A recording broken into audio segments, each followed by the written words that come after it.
Unité Cap Bataille contre corruption, organisée à mardi 28 février à première édition annuelle, journée déclaration patrimoine, activité service et bataille contre corruption, Jean-Loi 12 février à prévoir ça. Cérémonie a été déroulée en présence personnalité publique, membre force l'audio, sans compter cadre administration publique là.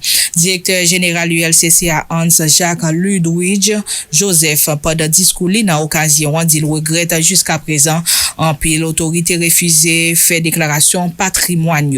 Directeur a yon l'autre côté critiqué salrelé manque suivi qui pas fait sous 20 rapports enquête institution l'a dirigé a déjà réalisé qui transmettent by autorité compétent yo.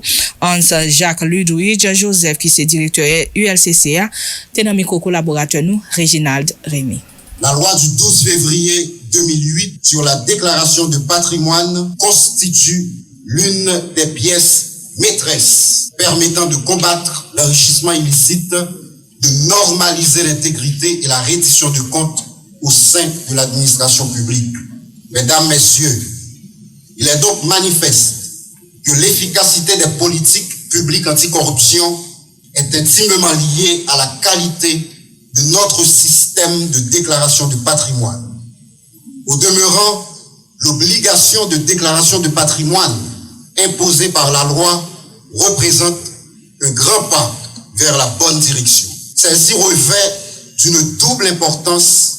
D'abord, elle permet à chaque citoyen d'apprécier le niveau de probité de celles et ceux qui les dirigent. Ensuite, elle impulse une dynamique de gestion vertueuse des affaires de l'État. J'insiste ce matin sur le fait qu'une telle activité est d'une valeur cruciale pour l'unité de lutte contre la corruption. Car, 15 ans après la promulgation de cette loi sur la déclaration de patrimoine, le nombre de déclarants enregistrés se trouve encore très loin de ceux visés et attendus par rapport à la taille de la population assujettie à cette formalité légale. Le moment est donc opportun d'examiner en profondeur toutes les contraintes qui mettent en cause l'efficacité de tels procédés exigés par la loi. C'est donc dans cet esprit que l'ULCC a produit et a présenté à la société le diagnostic de la sudite loi. Car si on n'y prend pas garde et ne redresse pas la barre, cette situation risque de désamorcer les différentes actions que mène en parallèle l'unité de lutte contre la corruption en vue de faire asseoir cette culture de probité au sein de l'administration publique haïtienne. J'en profite pour tirer encore la sonnette d'alarme sur le manque criant de suivi judiciaire dans les différents dossiers transmis au tribunal. En plus des 20 rapports d'enquête transmis en 2 ans, dont jusqu'à présent j'attends un traitement, la saisine du tribunal correctionnel pour les 105 requêtes exigeant la mort civile pour les personnalités n'ayant pas effectué leur déclaration de patrimoine tarde cruellement à voir le jour. La population regarde ce laxisme tendancieux et désormais, de notre lieu à l'ULCC, on se donne la charge, la responsabilité d'aller voir de plus près les causes sous-jacentes de ce manque d'intérêt inacceptable.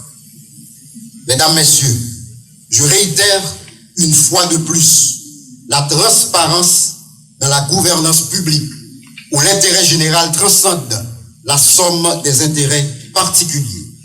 Il n'est point besoin de vous rappeler que la moralisation de la vie publique par une gestion incorruptible des ressources et de contrôle rigoureux des patrimoines des agents publics s'impose comme des exigences incontournables de bonne gouvernance.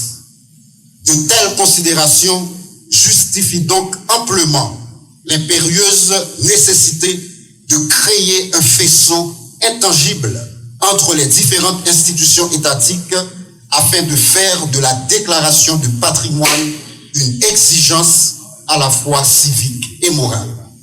Ainsi, suis-je persuadé, sous peu, chaque personnalité politique assujettie à la déclaration de patrimoine jouera sa partition dans le cadre de ce grand effort de moralisation de la vie publique.